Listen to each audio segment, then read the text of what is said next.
afternoon to our CLA family members, clients, community partners, and friends. Welcome back to our live stream. We are thrilled to have you today and sincerely hope that you're staying safe and healthy. I would love to introduce to you our speakers today. We have with us Randy Dial out of Indianapolis. Randy will be talking to you about our newest industry group, professional services industry. So welcome, Randy. We are thrilled to have you. Glad to be here. I would also like to welcome back a familiar face, Jack Rybicki, who is going to be giving some important PPP perspectives. So Jack, as always, it is fantastic to have you. Great to see you too. So before we dive in today, I do want to cover a couple quick housekeeping topics. Please continue to send us your questions through our inbox at livestream@claconnect.com. We will answer what we can during our session, and we will follow up as we are able.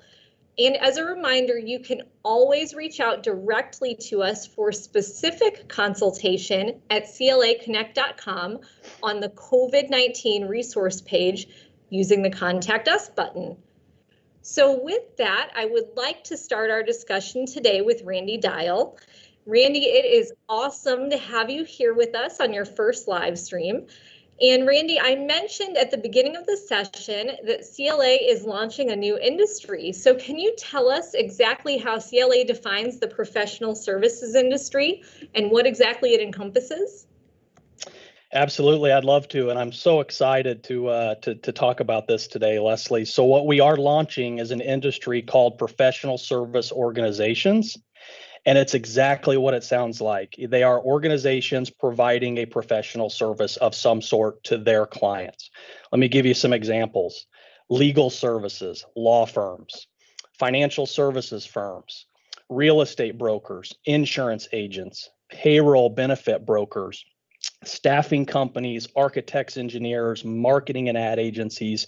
As you can see, this is a very complex segment of clientele or companies that are providing a professional service to their clients. And we're so excited because we are a professional service organization ourselves, and we feel like we can really lean in and help these organizations.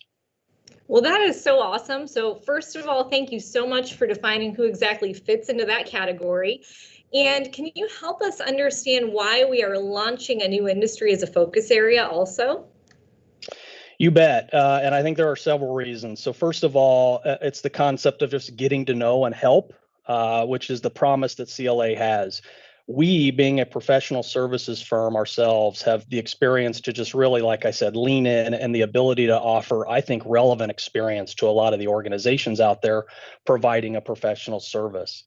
Number two, the DNA of CLA, which a lot of the individuals on this live stream may already know, is we go deep in industry.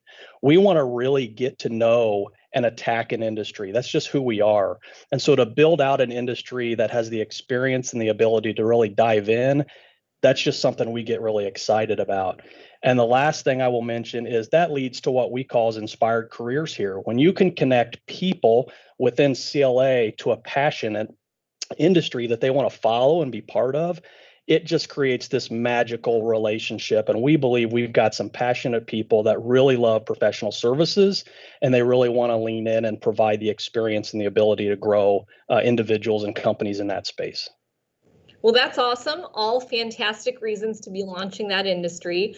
So 2020 has been a difficult year, and certainly every year business owners have struggles, but this year I think in particular they have struggled more than ever. So what are some of the struggles and the challenges that we believe we can help professional service organizations solve? Yeah. I mean, you hit the nail on the head. 2020 has just been incredible for all industries and all companies for that matter. But for professional service organizations, I think there are several things that I've seen are a struggle, maybe will continue to be a struggle. Frankly, just financial planning and forecasting could be a big one, right? A lot of these businesses have what's called non-recurring revenue. They don't have this recurring base of revenue that's going to come back every year to build on and grow. They do a lot of project work. That could be something a lot of these organizations could use some help with scenario planning and making sure they forecast and plan appropriately. I also think a lot of these owners of these companies and executives get bogged down in what I call business operations. They sometimes could really get out and grow the company faster if they didn't get bogged down with some things internally. And I believe they need help and lift in helping fix that problem as well. Another one is I believe a lot of them need to really start figuring out how to get more tech enabled. Um, Mm. we've seen that all over. I mean, technology and solutions are really big in 2020 because of the fact that we're remote, and a lot Mhm. of companies have had to deal with this. I think that's going to be a big trend and a struggle for professional service organizations. Another one is cybersecurity. I mean, this is at an all-time high. I think a lot of companies are going to have to try to figure out, how do we continually stay safe? How do we keep our client data safe? And how do we become that professional service organizations that the clients can trust to make sure that they are keeping up with the cybersecurity attacks and phishing scams? And lastly, hiring talent strategies. I think the war on talent is going to continue with remote workforce. It's going to be an even bigger struggle. So I think just figuring out the whole talent solutions and where those organizations go will also be another trend and a struggle that they will need to figure out.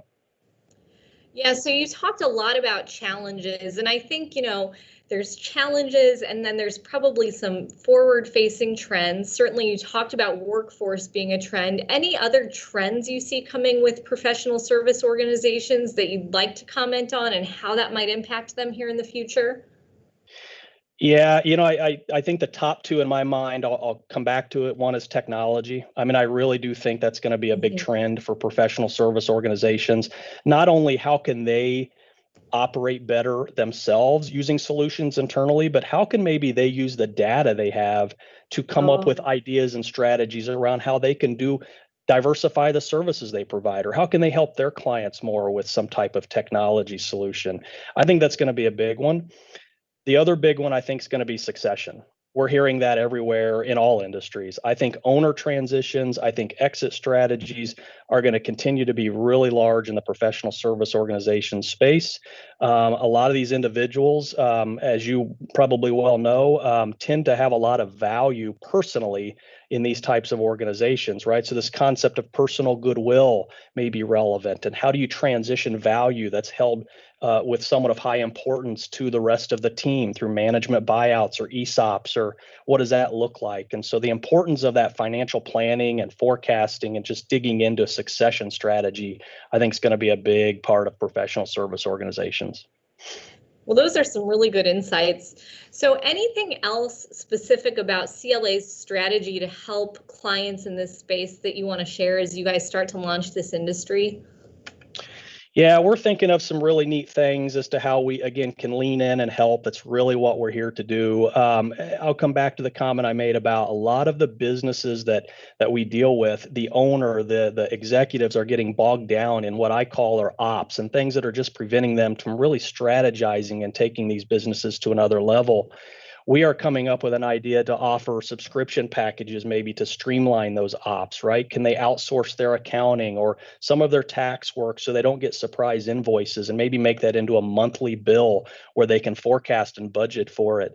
Are there some talent strategies that we could come alongside and work with them on how do they go to market? How do they find people? How are they recruiting? I think that's going to be something big that could be a strategy to help the clients going forward.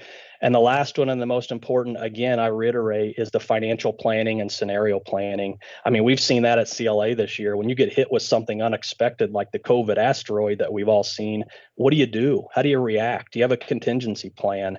And I think that is something that a lot of these organizations need to really step back and think about and make sure they're planning appropriately. Well, those are all really cool ideas. And I know you guys have already started to really start to formulate some things that you guys are already doing to help people with wrapping up this crazy year that it's been. So I know you guys have something coming up in October that people in professional services can look forward to. Can you talk a little bit about what that is?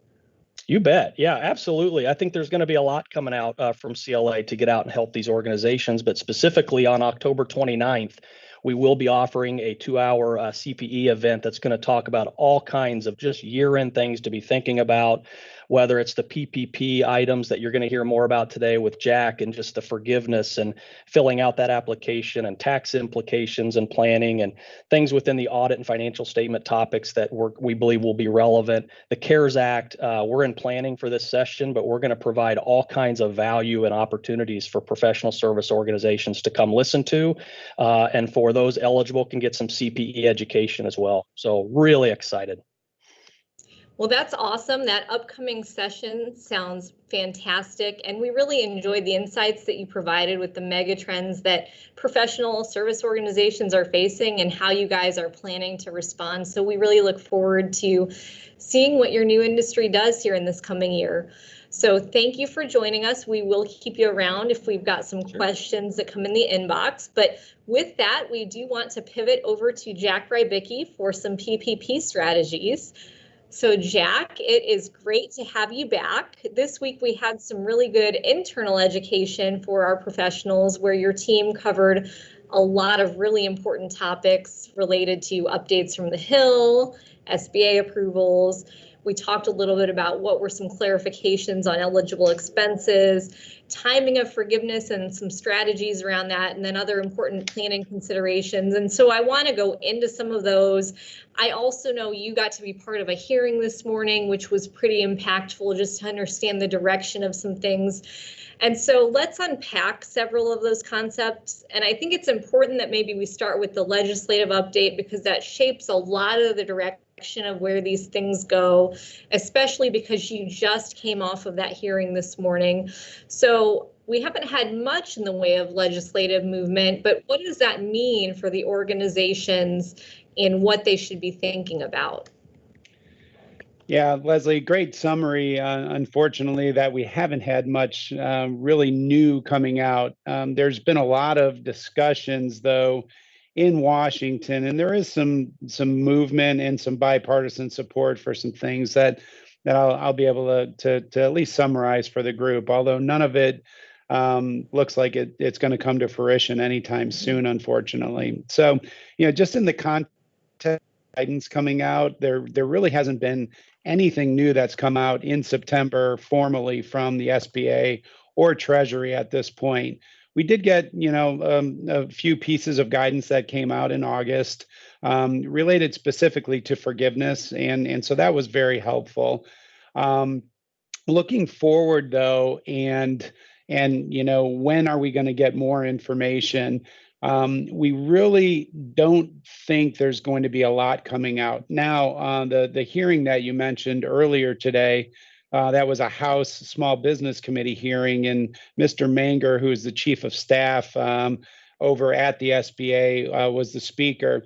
One thing he did indicate, and we are getting a lot of questions about this, is that the SBA will be issuing some guidance. He described it as imminently. We hope that means very soon in normal people talk.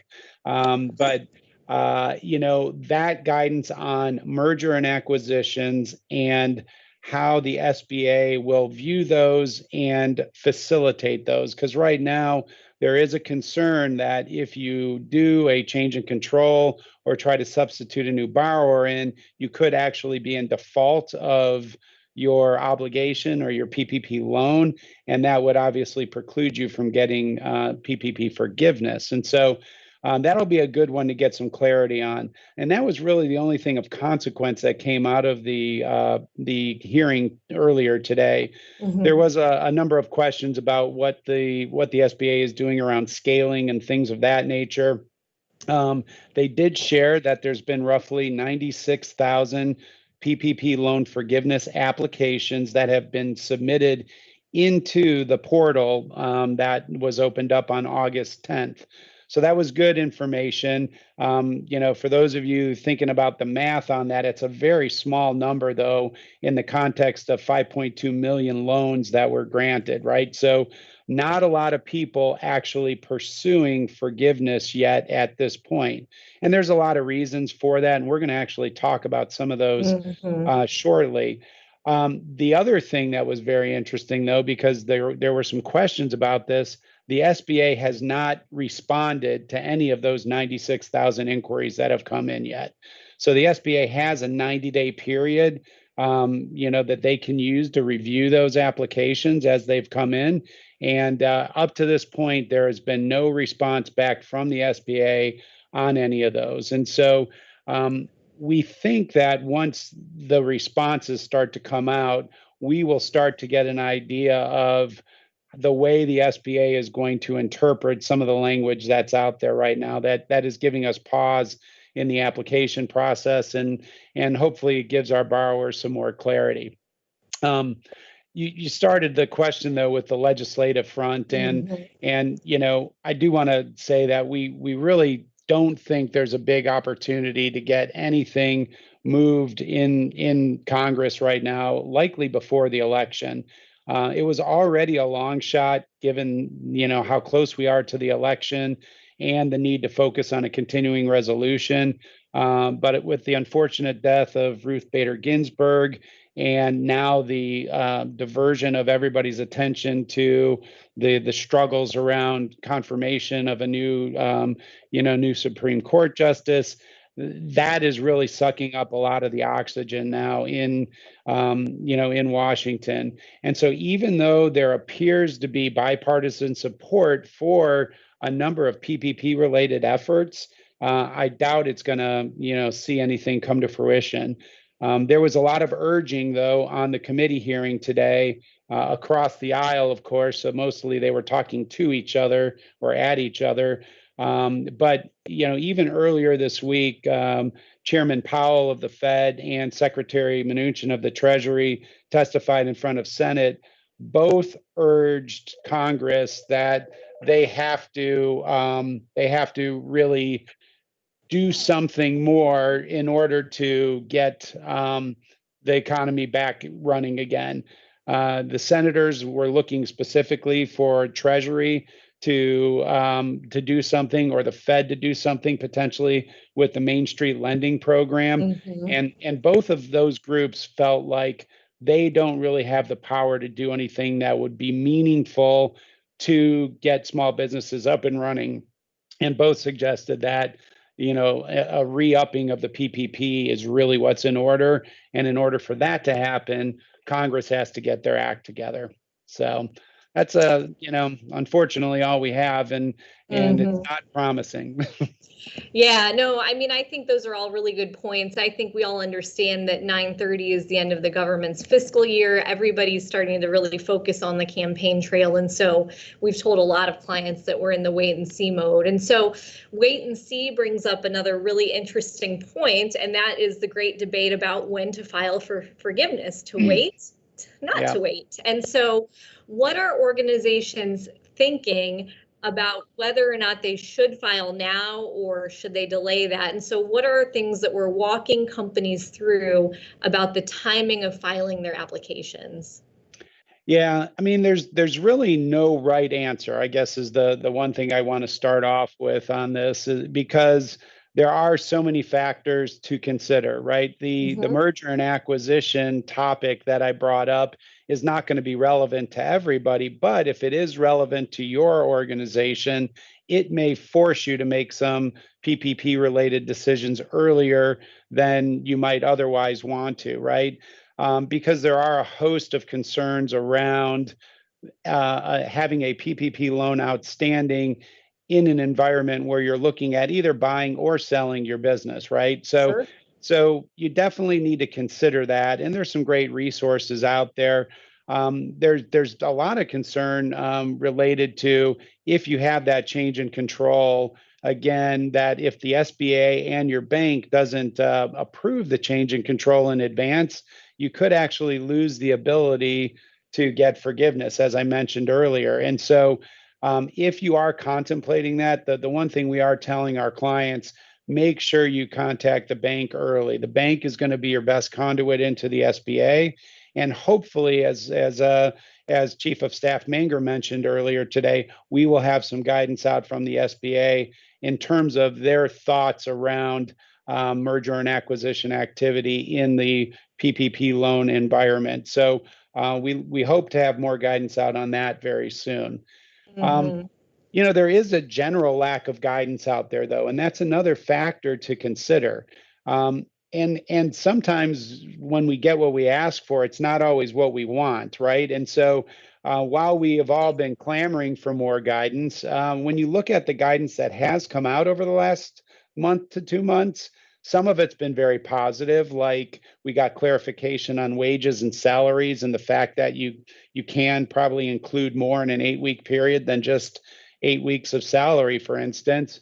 But we also got some bad news. So related party rent got clarified for us, and we learned that it's possible that while it is includable or eligible for forgiveness, maybe only a portion of it might be subject to or might be eligible for forgiveness. And so sometimes you have to be careful what you ask for in those contexts, because right now, because we don't have guidance on a lot of areas, you can reasonably interpret what's out there and apply it and have a basis for that. Once we know what the guidance is, it's black. If it is black and white, then you're going to have to, live by that guidance, and that might not always fall on your side.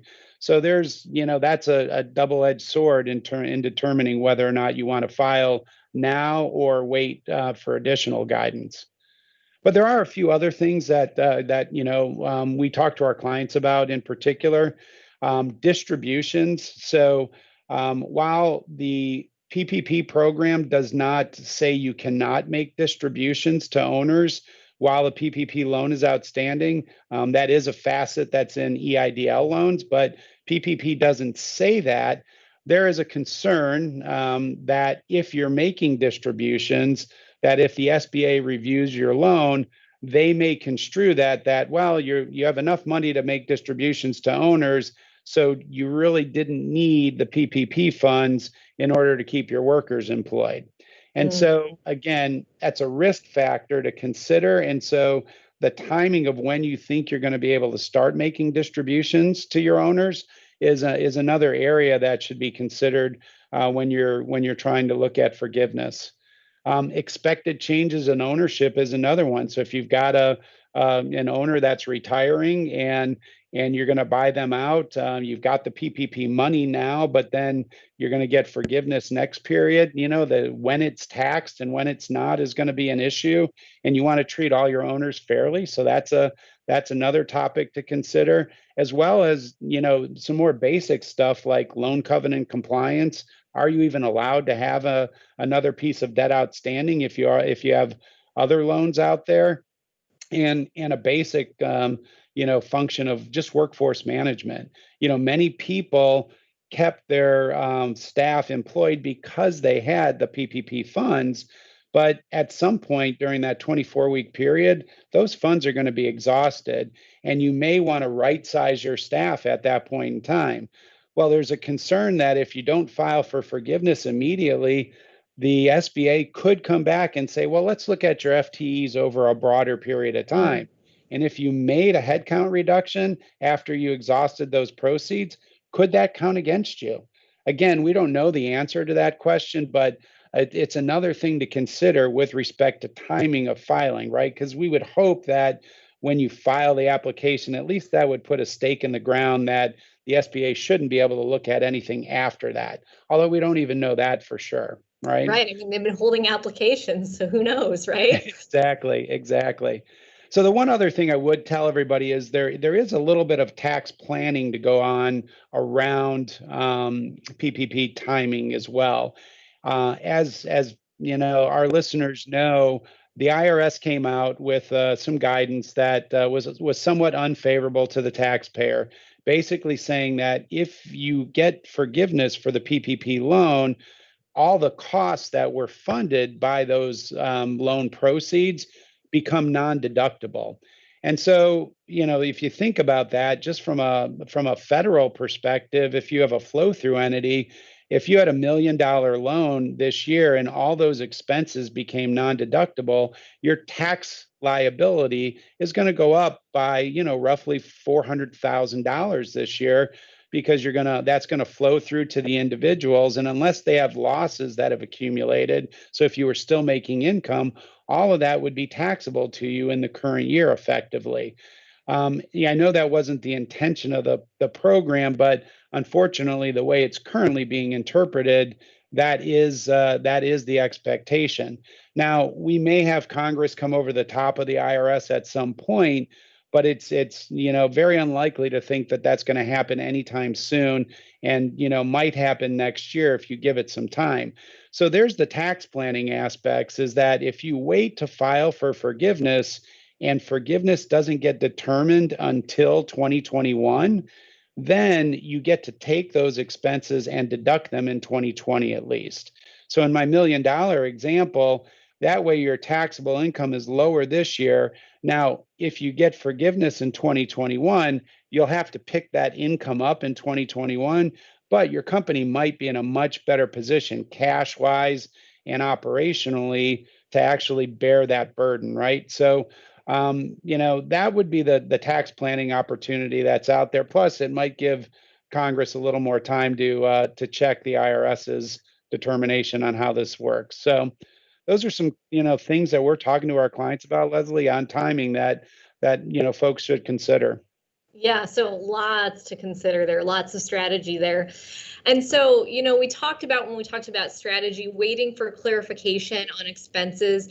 We have gotten some clarification, and I think it's important that we highlight a couple of those related to payroll and non-payroll costs, particularly some of the ones we discussed internally this week with our professionals that you think might be important for our viewers to know and understand. Yeah, sure. I'm just going to go through these pretty quickly because I know we're getting a little pressed on time, but the one most recent clarification that came out relates to owner employees. So on the payroll side, if you've looked at the forgiveness application, right now you have to pull out owners and report them differently, right? You actually use 2019 payroll information for owners, and the limitations on what's includable or eligible for forgiveness are different. We did get a good bit of news that that doesn't apply to all owners. So they've introduced a de minimis threshold that says if you own 5% or less of the company's stock, then you just get treated as a normal employee for reporting purposes for eligibility. So really, they're focused on larger owners in an organization. Now that's for C corps and S corporations. Unfortunately, for partnerships or sole proprietors, they did not put that same exemption in place. So if you're an owner or a member in a partnership, for instance, even though you might have a nominal amount, all of those rules are still going to apply to you. I mentioned earlier, we did get guidance that talked about, clarifying on payroll in particular, if it's paid or incurred. And so we did get really clear guidance. They use an example that shows that as long as a payroll got paid during your covered period, even if the time was incurred before you got the money, it's still includable or eligible for forgiveness. So that was a great piece of information we got. Now, on the flip side of that, on the non-payroll costs, we got some both good news and bad news. So I mentioned the bad news earlier on related party rents. So we did learn that related party rents are only going to be eligible for forgiveness to the extent there's interest costs being incurred by that related party. So for instance, if you had $5,000 monthly payment that you're making to a related party, but that related party has a mortgage on it, but they're only paying $1,000 of interest, only the $1,000 that the company paid would be eligible for forgiveness, not the full $5,000 that was paid to the related party, right? So that was a bit of disappointing news. The good news that we did get on non-payroll costs, though, related to interest that is eligible for forgiveness.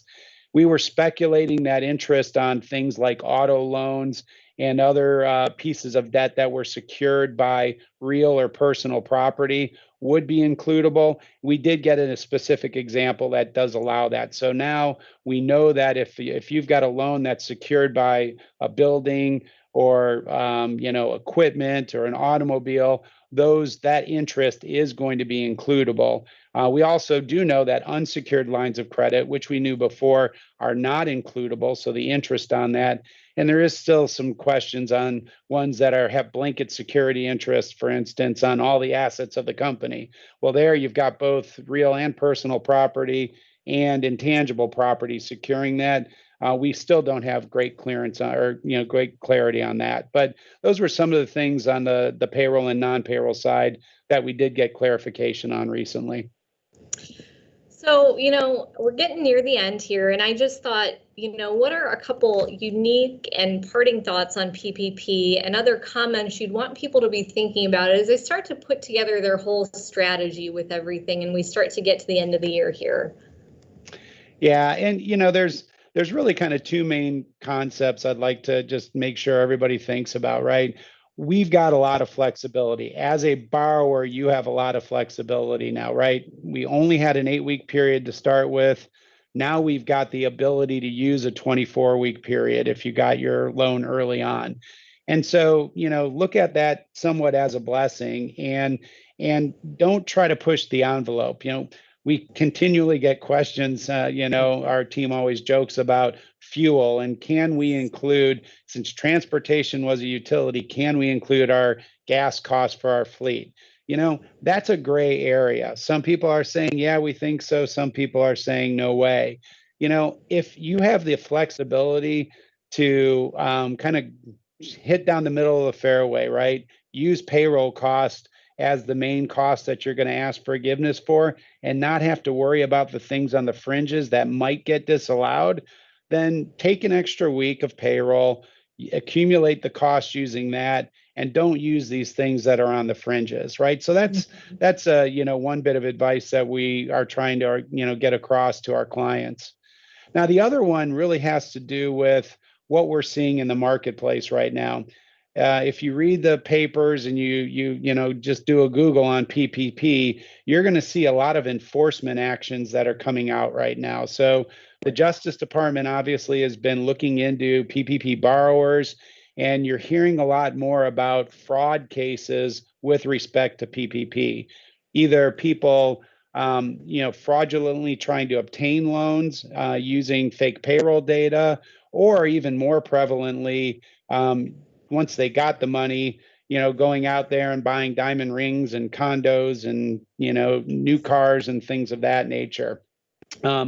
With all that, though, a lot of our borrowers who aren't in those situations are still getting a little nervous and anxious, right?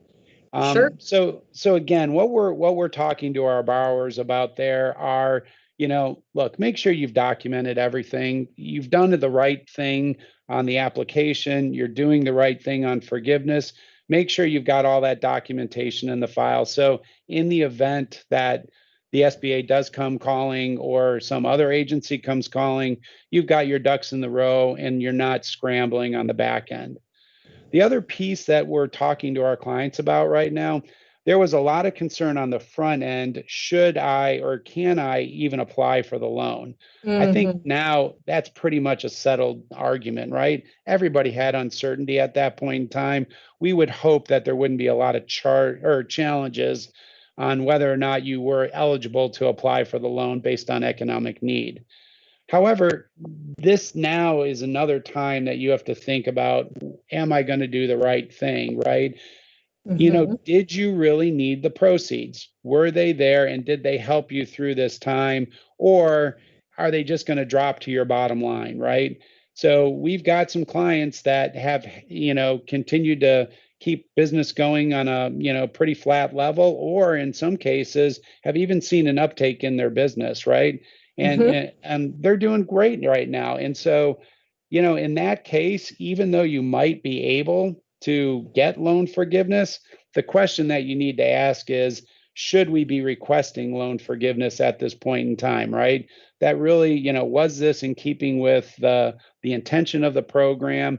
And what we always point to is there's going to be a list at some point in time that gets published, and your company's name will be on it if you request forgiveness. And as long as you're comfortable with that and looking across the table to, your peers in the community that you did the right thing, then that's fine. You should go ahead and ask for forgiveness. But if your business thrived during this period of time, maybe the right thing to do is treat this as a low interest loan for some period of time. and just return the money once you get done with the forgiveness period. So just a couple of thoughts to leave you with there. Well, those were fantastic insights, and wow, this went fast. So unfortunately, that is all the time that we have for today. But I do want to thank our speakers, all of our moderators staffing the inbox, and all of you for your engagement and your questions into the inbox today. Please continue to send us your questions, and we will cover what we can during our time together with you. We do encourage you to visit our COVID-19 landing page and to register for our professional services organization CPE session that is coming up on October 29th. But until then, stay safe and healthy and have a wonderful weekend. Thank you.